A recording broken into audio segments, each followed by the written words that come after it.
上野の森美術館で現在開催中の第5補展を見に行ってきました。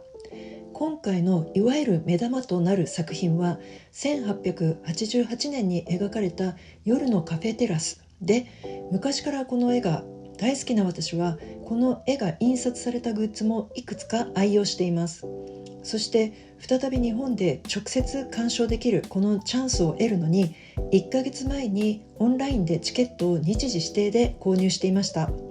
そしてなんとこの日が予想最高気温37度という厳しい暑さの日でしたが、頑張って上野駅から向かいます。駅のコンコースにはすでに日本にはいなくなってしまった上野公園のパンダがまだ描かれていて、ちょっと寂しい感じですね。上野駅の公園改札口を出るとすでにこの日は蒸し暑かったです。暑くても観光名所でもあるせいか、外国の方たちも含めて人がたくさんこの日もいました。進行方向左手には東京文化会館が見えてきます。こちらの建物は都内でも歴史ある主要なホールですが、現在は2026年5月から大規模改修工事によって2028年まで閉鎖予定です。とても落ち着いた雰囲気だったホールがどんな感じで改修されるのかが気になります。この東京文化会館の角を左に曲がって進行方向左手にある美術館を目指して歩きます。このエリアには様々な美術館が10近くありますが、この1972年にできた上野の森美術館は富士山系グループによる唯一の私立美術館なのだそうです。また常設の美術品を持たない美術館ということも大きな特徴です。このエリアの中では歴史ある建物ですが、個人的な素朴な感想としてはやや無機質な建物の印象が否めないような気がします。それをよく言えば実用的な雰囲気という感じでしょうか。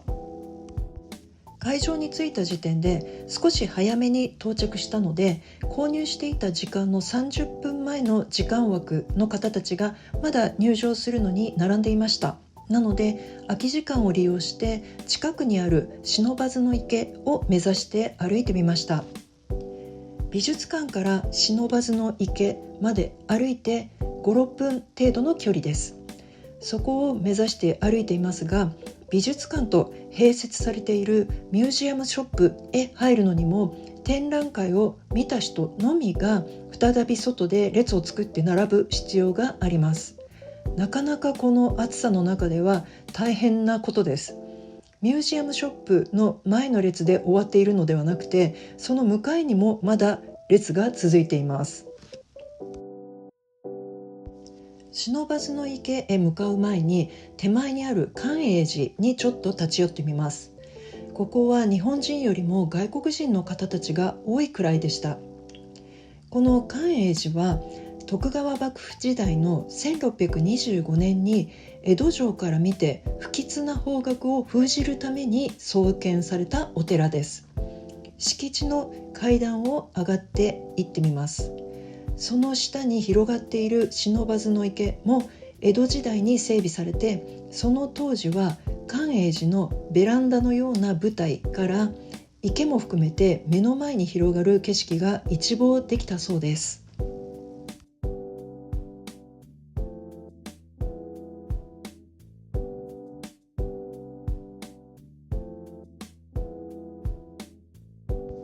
では実際に階段を降りて池に向かっていきます。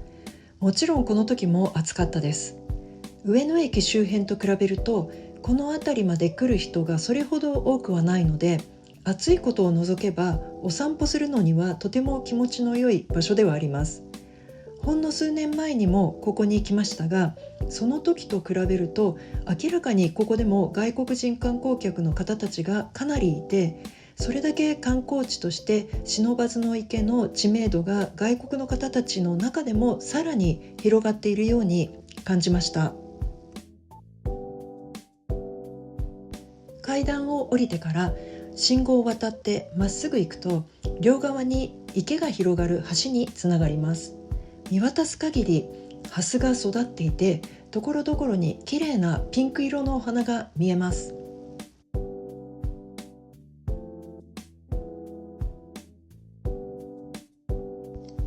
池の周りには7月上旬から8月上旬までたくさんの屋台が並んでいて、上野夏祭りの一環で夕方から夜にかけて開店するので、その時間帯にこの周辺を訪れると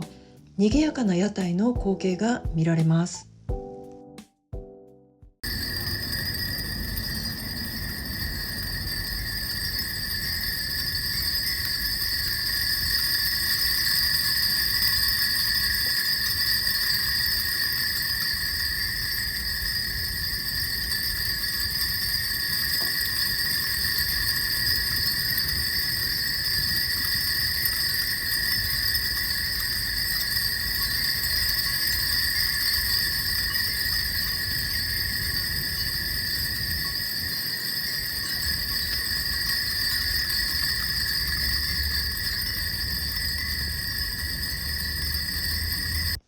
そしてこのように不忍池に設置されたデッキに沿って4000個の風鈴が風に揺られて涼しげな音が鳴るのを聞きながらその下を歩くのもとても素敵な体験です。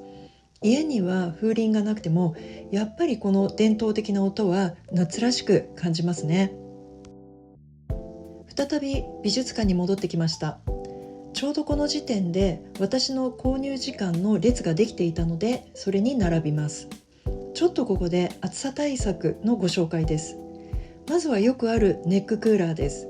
これは冷凍庫で冷やしておいて出かける直前に保冷効果のある袋に小さな保冷剤と一緒に入れて持ってきました。保冷剤も手に持っているとかなり暑さがしのげます。それからこのロールタイプのクーリストという商品名のローションは首とか耳の後ろとかに塗るとメントールの効果でひんやりした感覚が得られるので、これは結構おすすめです。私はひと夏で2本近く使っています。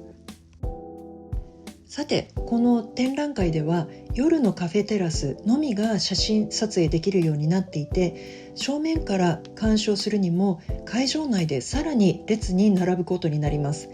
こんなに美術館で並ぶ経験も近年なかったような気がします。今回の大ゴッホ展は2027年開催予定の大ゴッホ展との2部構成のようになっています。ホームページでも説明がありますが、今回の展覧会は初期のオランダ時代から南仏アルルで夜のカフェテラスを描くまでのファン・ゴッホの前半生に焦点を当てています。そしてこの時代に影響があった作家の作品の展示も含めて全ての作品がオランダのクレラ・ミュラー美術館から来ています。ところどころは人の後ろから鑑賞するほど人がたくさんいましたが、大好きなこの夜のカフェテラスのを並びながらもじっくり見ることができてとても嬉しくなりました。会場をすべて回ってから再び暑い外に出て、今度はミュージアムショップに入るための列に並びます。私が並んだ時は入店まで30分と書かれていました。お店に入る時点ですでに展覧会を見たという証拠を提示する必要があるのでかなり厳格です。そうして好きな絵のデザインのグッズをいくつか購入できたので、厳しい暑さの中で頑張った達成感のような気分にさえなりました。最後はクールダウンも兼ねておやつを食べてから帰ります。時間的にさらに太陽の光が強く感じて厳しい暑さは相変わらずです。上野駅の上の階にあるお店を目指して向かっています。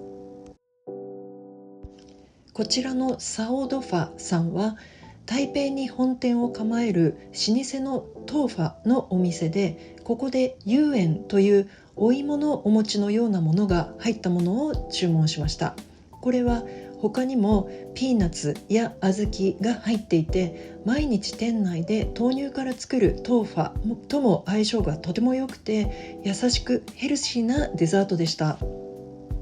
こうやって少し進んでから改札口へ向かいました。とても暑い中でのお出かけでしたが、耳にも涼やかな風鈴の下を歩いたり、美しい蓮の池も見れて、そして何より好きなゴッホの作品も鑑賞できた充実のひとときになりました。そして購入した夜のカフェテラスの絵のグッズはクッキー入りポーチ、ノート、アップルウォッチのベルト、そしてメガネケースです。小さなクッキーにはゴッホの絵も描かれていてとても可愛いです。今まで使っているものと合わせて夜のテラスグッズを愛用したいと思います。今回もご覧くださりありがとうございました。